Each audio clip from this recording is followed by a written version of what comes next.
What is the difference of defending a headlock versus kisakatami? Why is it different? Yeah. You know. Okay, so kisakatami, do you want the one where he's grabbing the inside of his thigh? Or and controlling your arm. And he's controlling my arm. So the biggest problem is he's controlling my arm. So he's now I know that he's trained, right? He's trained judo or jiu-jitsu. And now I can't get my frame back. I still might be able to shove and catch, but it's a lot harder. I have to get this free first if I want to do the first set of moves. I can still do them if I can get it free, right? But if you can't, then I don't have as much pushing power. So one that's really good if it's in case of katami, I'm going to lock my hands and connect his body to my body. Then I'm going to bridge. I'm going to upa, which is a bridge over the shoulder, right? I'm going to bridge that direction, wait for him to shift his base and keep his balance by stepping forward. Then I'm going to roll him to the other side. So that's really good escape if it's case of katami. Lock it up and connect. Now it is important. A lot of people will try this and they'll bridge and then they'll put their butt down and then the guy settles the weight back. So I'm going to bridge and then I stay on my shoulders and just go shoulder to shoulder to roll them off. Okay, can you demonstrate just the movement of that last one? Kisakatami escape. Just go right to just do the movement. Okay.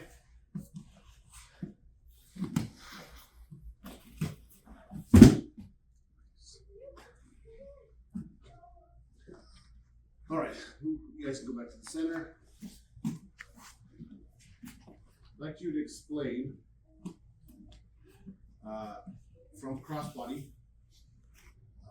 an Americana, how to make it effective.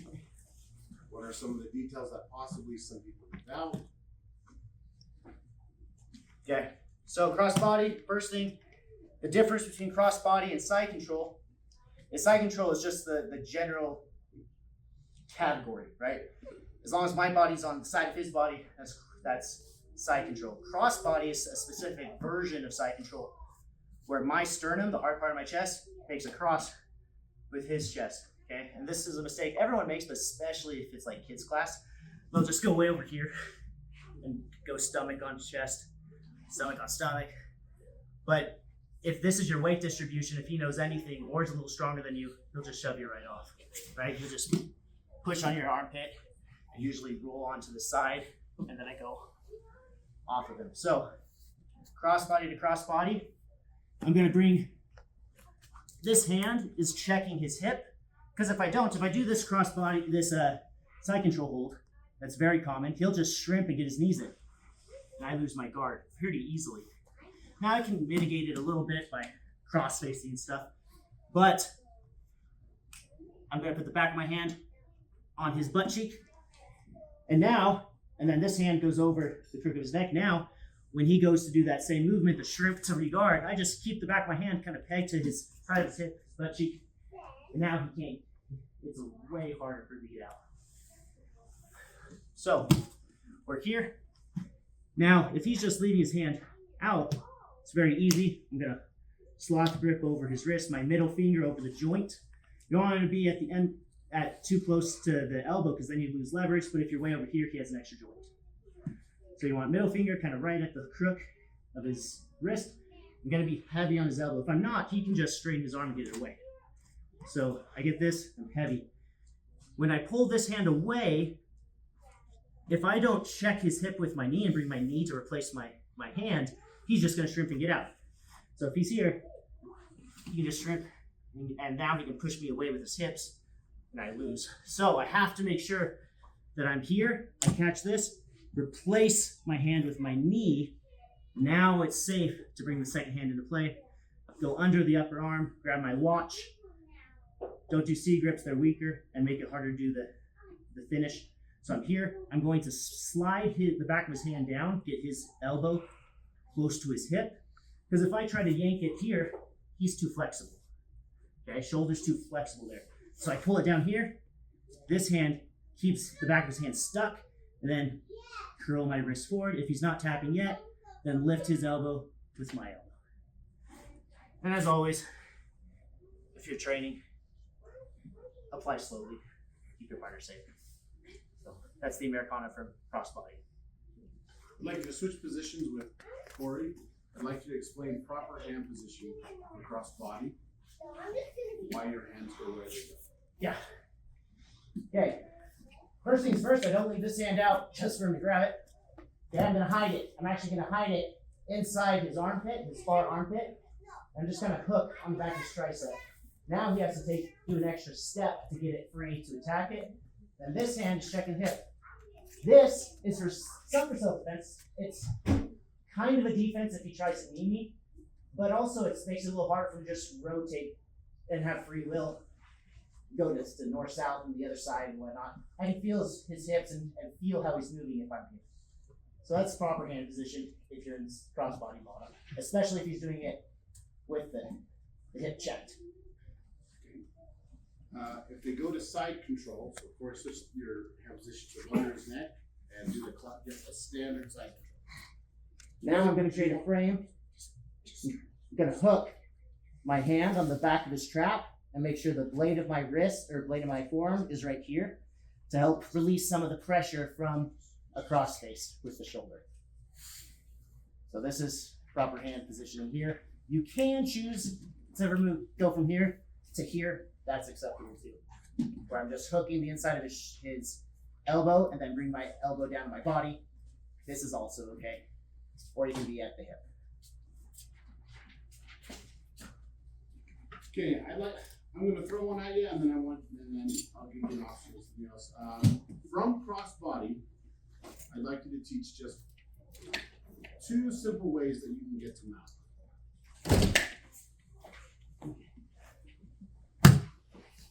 Okay. Biggest mistake if you're in crossbody and trying to get to mount or side control, whatever hand positioning you have. Biggest mistake people make is taking a big step here and then he traps my leg with his legs. That's no good. Now I'm in half guard. So one thing you can do is I just take my knee and go across his belt line, drop my knee. Once my knee is dropped, I'm gonna windshield wiper my leg. I'm gonna point my toes, windshield wiper.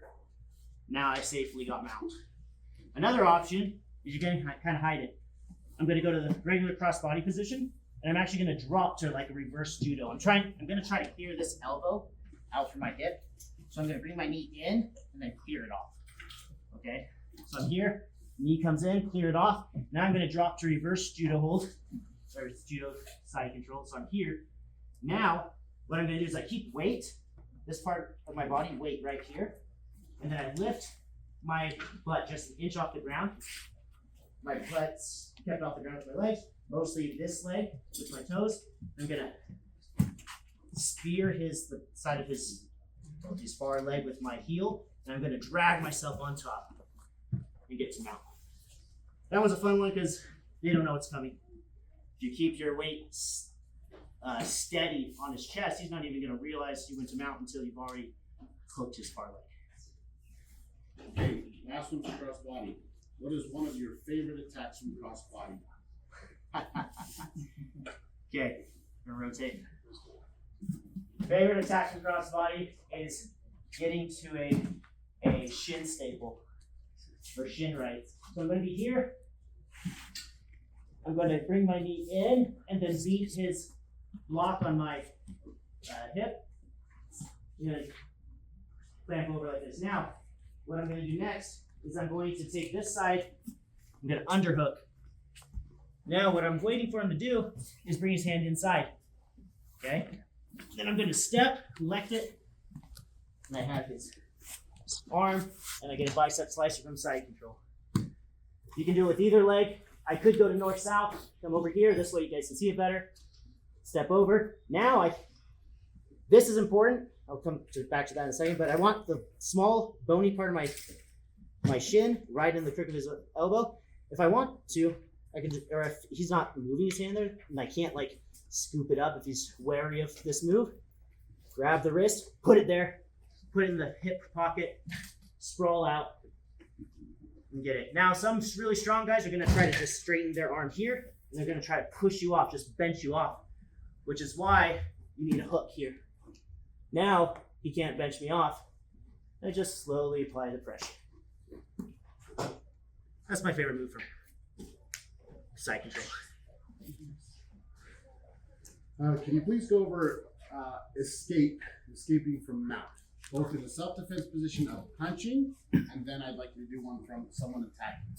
You may choose whatever it's on. Okay, so he takes mount. There's a bunch of them. First one's just regular mounts. Get the prayer position, get your knees or elbows inside his knees. I'm gonna bridge, get his hands on the mat, inside out, elbow over his elbow, claps it down, trap his other post with the ankles. This hand goes on the bicep, and I'm gonna oopa and roll up to the knees. Okay, then he can also punch or he can choke. Okay, if he's choking, you're here, release some of the pressure, trap the post of the ankle, and bridge him right over. Just trap and roll escape. How would you teach someone who has asked you the question, I can't stand mount, so I like crossbody better. How do you maintain the mount? That was me at blue belt. I sucked at mount, and so I always jumped off to crossbody because I didn't want to be underneath someone. Here, move your head. Okay, so the answer is, if someone says that, is get better at mount. And then you show them how to get better at mount. Don't just say that. So first things first, if he's trying to get his elbows in, don't accept that. I'm gonna control his head with one side, shift my weight so he can't just roll me over. I'm gonna scoop up, switch sides, get to high mount. High mount is way easier to keep than low mount because now he's trying to bridge with his shoulders. If he bridges, my body doesn't end up moving. So high mount's best.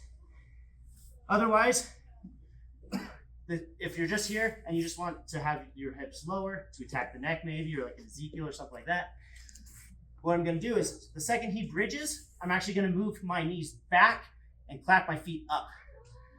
And now he doesn't bridge me off of him. Then he relaxes and I relax. He goes to bridge me again, I'm clapping my feet. So let's see. I just keep myself connected and I'm bridging into his bridge, but I have weight on my side. Now he drops, and keep your weight on. If he does manage to bridge you off, he surprises you before you settle, use your hands, push against the mat, and get your hands back onto his body. So if he bridges me, use your hands, push, push, push, keep your hips on top of their hips to maintain mount. You can also use underhooks, right? Instead of just scooping the elbow, you can use underhooks. Mess him up as well. Okay. I'd like you to go over Dixon's pass and guard. Okay. The pass. Okay, so we call this the pass. My instructor learned it from Hickson. And when asked, okay, well, what if they stop it? How do they stop it? He said, if you do it correctly, no can defend. So it's a really good one. But what I'm going to do is I'm going to get a lapel. Now what I'm going to do, so he locks his guard, I'm going to break his guard. It doesn't really matter how. I can grab here, grab at the pants and the hips, elbows in, knee in his butt, and move back. Or knee to the butt, stretch back, loosen it up. This way, all I need is enough space to do a double under. Okay, so the trick though with this one is I'm going to do the double under, but instead of going in with my hand, I'm going to keep a hold of this lapel. I'm going to drop my elbow through. So it's like this. So instead of entering with hands first, I'm entering with elbows. Okay. Now I keep good tension here, and then I make this elbow really heavy. Because the number one way for him to stop this is he grabs my elbow, pulls, and catches in the triangle. Now, if you do it right, it's very, very hard to do that, even on someone's weaker than you. But if you do it wrong and forget this detail, then they triangle you. So to stop that, elbow down hard. This hand makes a ramp, and you're trying to get his leg up on your shoulder. Okay, so if we're not very flexible guys, if I put pressure down there, he's almost already on my shoulder, and then I catch like this. Okay, you don't want to just be heaving someone's heavy legs. The way you get most of the way there is by pressure on the opposite thigh. Now it's safe to get here. Now, we're going to take this hand, grab the gi, and what we're going to do now is we're going to actually shift our base. So I'm going to go from, you can do this from 2 knees or with this knee up. I'm going to switch and do this knee on this side down. And I'm going to bring the back knee up, and then I'm going to walk my knee towards his tailbone up to stack it. Now I keep this tight and I walk. And now I'm just going to do a choke. I just stack him and choke. He doesn't like that, so the second they feel that, they're going to pass the leg on their own accord. And now I've passed guard.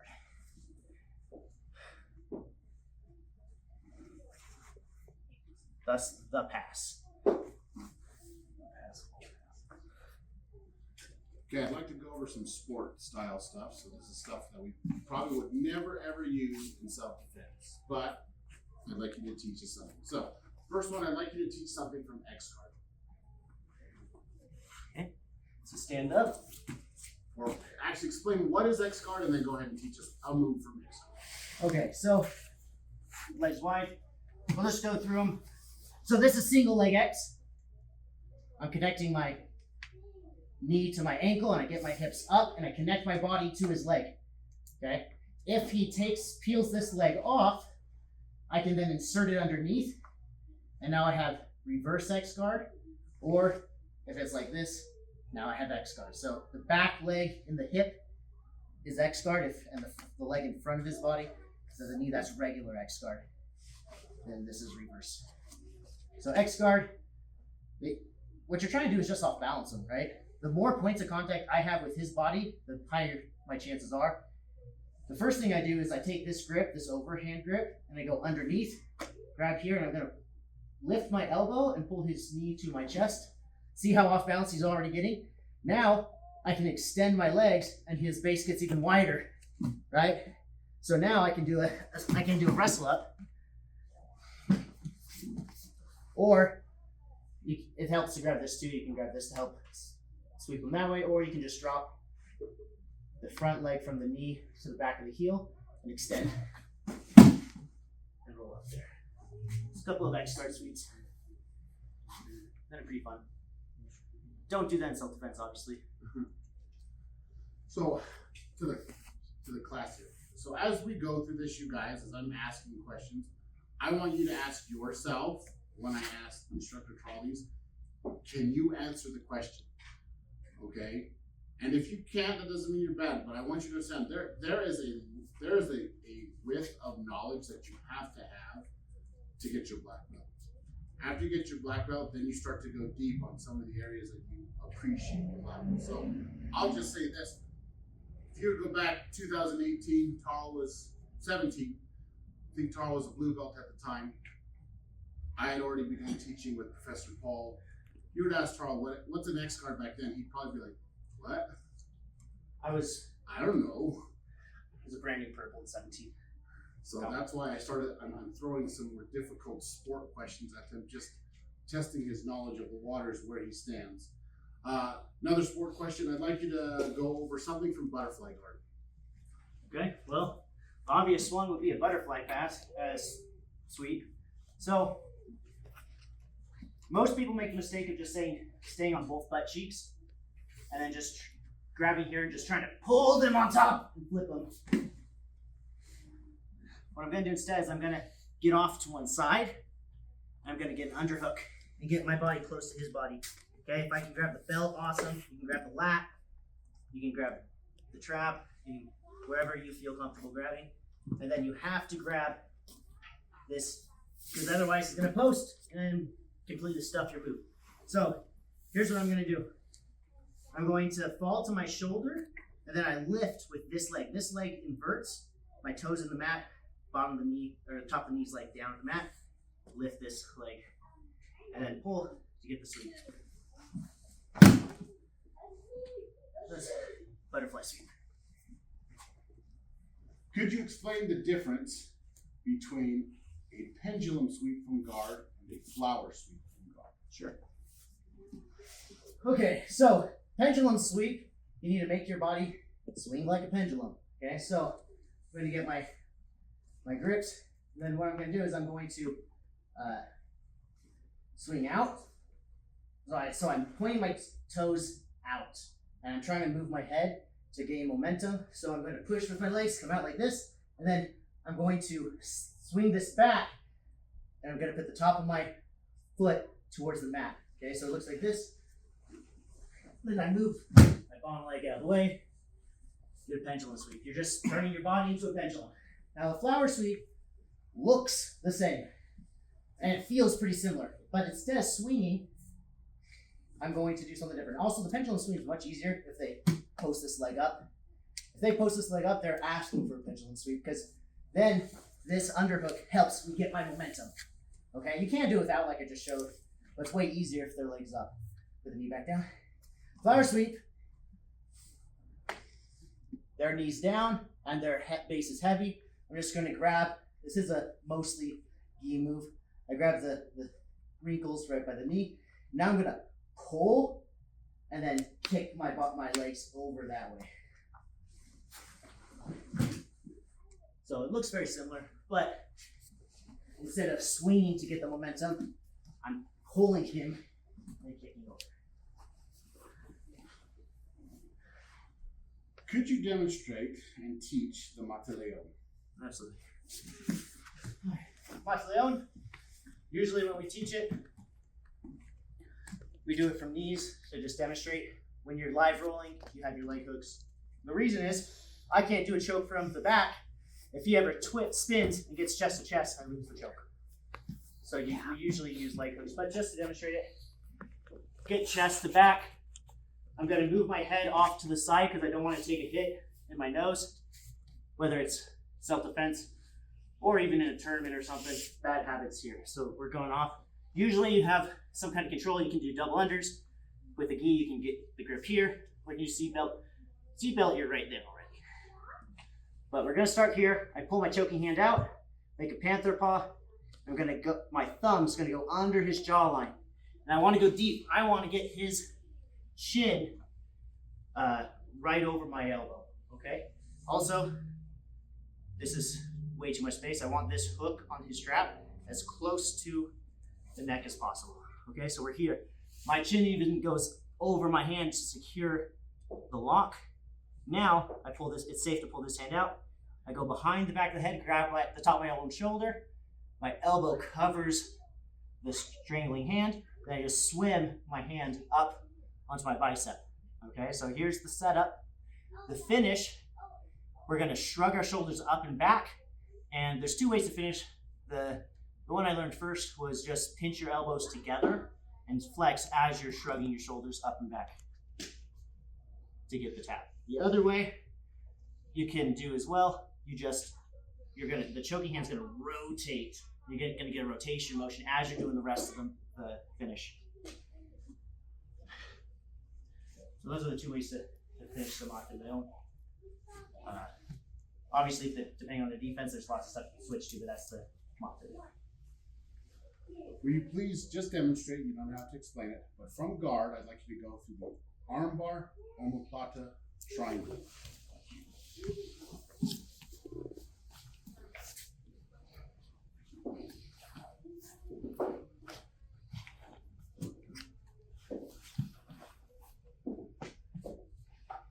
And then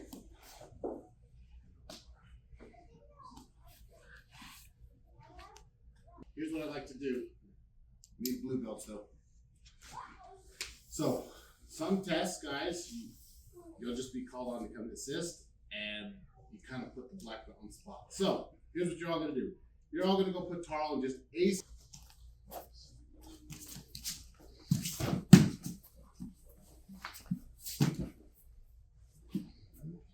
You just go back into the line, Kyle, and just keep rotating. Next, Micah. It can be on the ground too, guys. It can be whatever you want. All right, we're gonna do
Come on, today. Okay.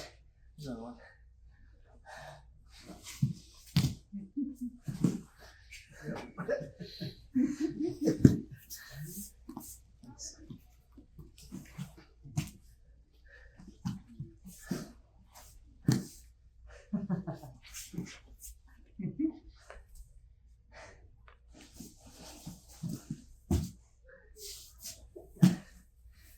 Yeah, that one sucks.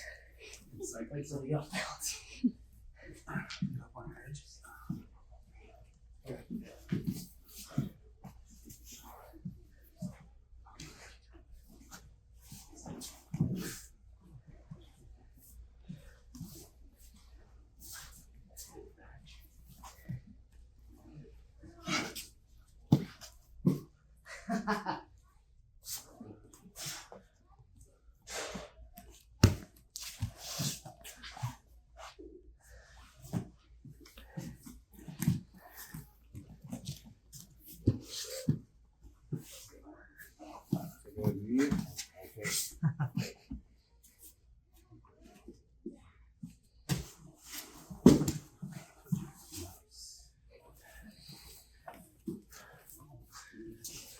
Two more.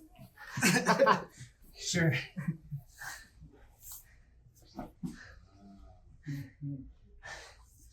Okay.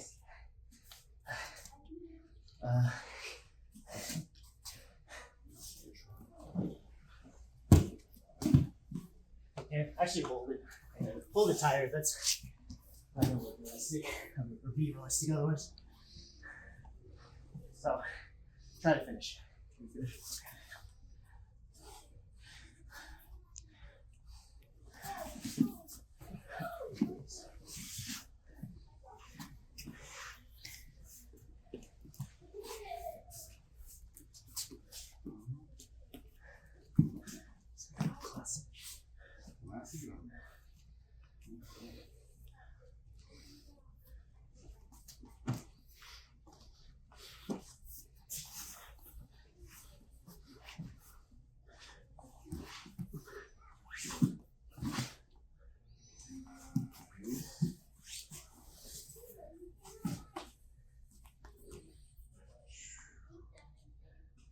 I want you to explain what a heel hook is and why we consider it something dangerous to teach a new person. What makes the heel hook more dangerous than straight? Yeah, quick. Now you should. Yeah. Can you take off your jacket, please? Just to see better. Okay, so this is the heel hook. Just put me in whatever position. Okay, so he's got me in saddle or honey hole. And what he does is he puts my toes in his armpit and connects. Once he locks his hand, I'm pretty toast. The reason that, and then he bridges into the side of my knee as a twist. Okay, just tap. So what he does, is it twists the knee. And by twisting the knee, there's not a whole lot of pain. There's some pressure, and then it pops, and then your recovery time is 6 months to a year. So it's okay to practice if you got a little bit of experience. But if you're trying to do it and you don't have any experience with control of your body, the second he locks, I'm hosed. So it's just not worth the injury ratio for it. Now, if you've got a little bit of experience, yeah, and we do teach white belts, especially the defenses to this, but it's one of the more dangerous moves, similar to some neck cranes or scissor takedowns. So we just don't want to get injuries for no reason. Okay, so if you do want to defend it, we're just not going to, so go ahead. So we're not going to let him fully lock it in. We're going to dance our toes, hand fight, slip it, then we can work on getting out of the leg entanglement. But I think it's good to understand early, but there's a reason why it's not allowed in most tournaments until brown or black belt level.